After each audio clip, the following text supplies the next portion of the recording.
Hey folks, taking a break from Ratty for a few hours. Wife's car needs brakes. Just a straightforward brake job. The calipers are fine. The rotors here are no grooves, are smooth as can be. A little bit of rust on the edge, but we live in the rust belt, that's going to happen. So pretty simple. Obviously got the wheel off it. 2 bolts. Caliper comes off. Don't got to pull the bracket here this time because we're not changing the caliper or the rotor. Oof. Oh, you don't want to go. Bigger tools. Cheat. Use a big bar. So Mikey was supposed to be doing this, but he just got home from school, and his mom picked him up down at the end of the driveway with the Polaris, and for some reason, he decided he was going to jump out while she was still doing 20 kilometers an hour. He's got a wee bit of road rash. Didn't quite have the coordination to pull it off. He'll be fine. He's just in there moping. I think he's more embarrassed than anything. Maybe we'll get him out here when it comes time to do the back ones. Back ones are the ones that are bad. They need real work. So again, real straightforward. Pull those 2 little bolts out. All right. And then just gently pry out on the caliper. Nothing is wrong with the caliper. They should come out real easy. And then you can pull your pads. You can see we're getting down to the nitty gritty there. So they were definitely due. Good even wear though. That's what you're looking for. You want good even wear on both. It's a good indication that the caliper is moving back and forth properly, so your slides aren't starting to seize, and your slides sit right here at the end of that bracket, and you just pull out the rubber boot and grease them up. These are good and loose, or we're going to pull them out and grease them anyway. Okay, so there's our pins. You can see we got lots of grease on them, but it is starting to get pretty thick. You can see there that grease is not the greatest. So we'll clean these up real quick with some WD-40, re-grease them and put them back in. If there was a question of whether or not these will do for a change, there's your difference. We got every little last bit out of these guys. Steel slides, they come out. These are usually stainless, so I mean you could clean them up and put them back in if they're not damaged, and they're usually not. But if your kit comes with them, put in the new ones. Some of these sometimes you'll get like a narrow one and a wide one. These Hondas, they're all the same on this thing, so it doesn't matter. All 4 are identical. And if you're in a rust belt, underneath those sometimes gets quite a bit of rust. You want to clean them off. All right, wear indicator, which we were not far from, goes on the inside top.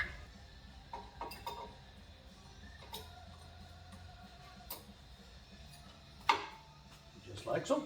Okay, now we got to push that piston back. I don't want to be on the camera. Oh, so Mikey is unable or unwilling to come out after his little acrobatic incident. So Caitlin's going to substitute.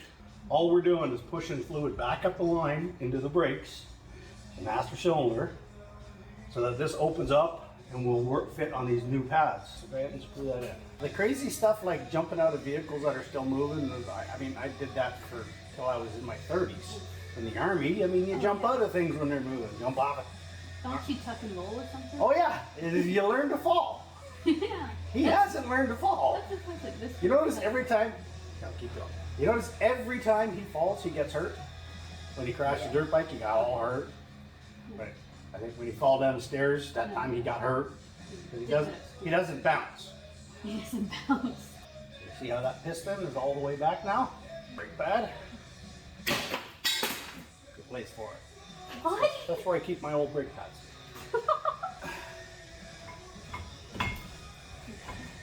You know, just with my finger, I'm pushing the pin in at the same time. See how it hits?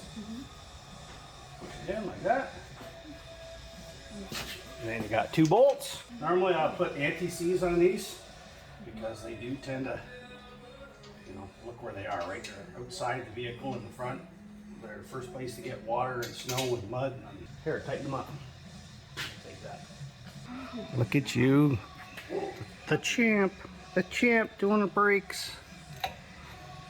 Now you got to switch from art class to shop class. Yeah. Why is this not working? It's working. No, it's not. It's I can turning hear with it. me. It's working. Yes, but it's turning with me. Put your finger on it, like I showed you. Okay, so you see here on the face of this, see all that rust? Yeah. The rims stick to that. And then, like I had to hit them pretty hard to get them off. And they're aluminum. It's only going to get worse as the car ages. So I just put this anti-seize on here.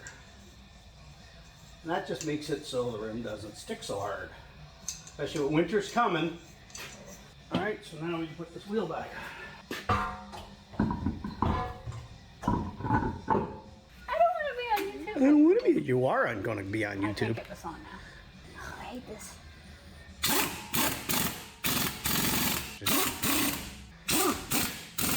Don't break a nail. What? What do you mean don't break a nail? I'm kidding. Like mine?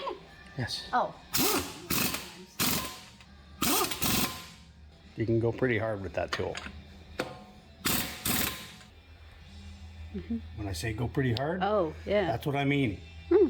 Yeah, probably all of mine. That kind of would have been bad going down the road with the wheel passes you.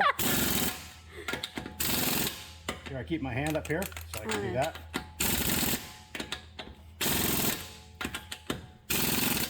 The back brakes are bad on this. They're toast. Okay, simple as that. There you go.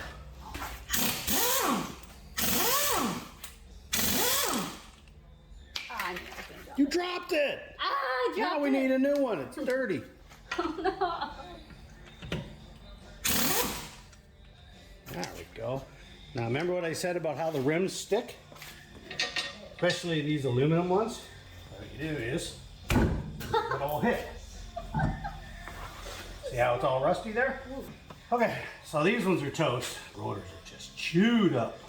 What happens when wifey drives car, makes noise, instead of saying, hey, there's something wrong with the car, she just turns the radio up. I'm sure you've all been there. Doesn't she? Witness? Yes.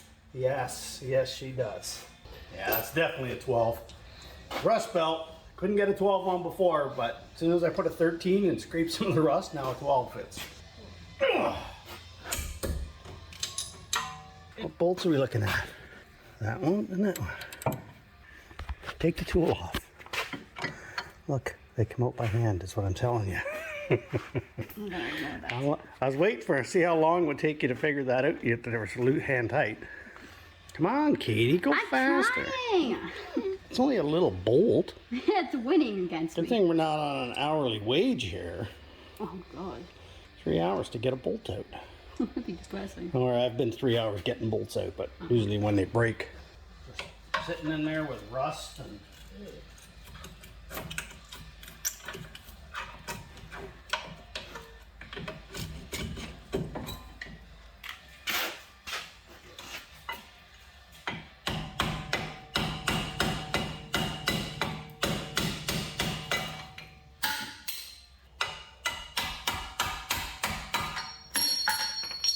Get that one, Katie. Yeah, there was none left on that one. That's steel. Yeah. And she's like, oh, I can go to work tomorrow. Yeah. No back brakes. When your car makes an unusual noise, don't turn up the radio. Tell somebody. That's steel on steel. So instead of a month ago just replacing brake pads, now you got to replace a brake rotor. So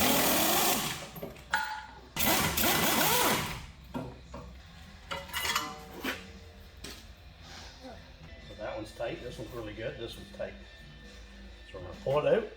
So to get your pins out, hold the rubber boot and just pull them like that. Leave the boots on these. Now we got to get that screw out. If you try to do it without this, Yeah. 9 times out of 10 you're going to strip that.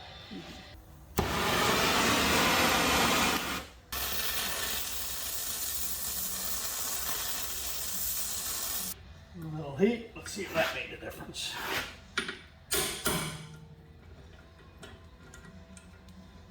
Amazing, eh? A little bit of heat. Well, okay, that was a lot of heat, but you know what? Nice. You get the idea. Now it's still rusted in here. That's why you gotta beat it. all there is to that. Now there's a chewed up rotor. Now these are the coated ones, which are good up here in the old rust belt. Because we didn't destroy our bolt, screw, whatever you want to call it, machine screw, we can just put it right back in. Old one, new ones, night and day. Okay, so for that piston, you can't use the tool to screw those in. Those actually have to be rotated. It's just a giant screw in. They sell tools that do it, or you can just make something. There's some that have pinholes. This Honda one is a big cross, so it's real easy. You can literally get in there with a trunk of flat bar and screw it in. But it should look like that when you go to put it back on. All right, your new slides. Katie, you don't want to do this. You don't want to get dirt under her fingernails. Oh God. For these big guys, I always use anti-seize because they get really rusty. What size are those bolts? Look at the wrench in your hand. I don't know. 17. I can't see what I'm doing. Yeah, welcome to being a mechanic. Use the force, Luke. Half the bolts I take out of things, I can't see what I'm doing. And in doubt, make yourself a tool. Vice grips and a chisel. My dad was a master of that. Oh really? He was so cheap he wouldn't buy a tool, he'd make it every time. I got some of them here that he's made. Some of my father's handiwork. Take an old screwdriver and then weld the wrench to it. I have no idea what possibly he needed that for, but there was something. There's our pins are in, all lubed up. Brackets on, slides are on. What goes on next? This thing? I don't know. We're gonna quiz Caitlin here. What? I don't know the name of this. Okay. We've got our caliper bracket. We've got a caliper. What has to go on next? Oh, the brake pads. There you go. That one goes on the back. Like that. How do you know if it goes in the back? Because it's got the wear indicator. See? So they slide now like they're supposed to. Now that we've backed off that piston by turning it. Okay. Click. Two little bolties. Go ahead and screw those in, kiddo. Okay, so there's your rear brakes. They'll self-adjust. Once you start using them, you don't need to adjust these at all. Emergency brake is incorporated into the caliper, which I really like. Instead of having a separate set of shoes and everything else, these are just simple. Honda brakes, so simple, a 14-year-old girl can do them. Like, comment, and subscribe. Catch you on the next one.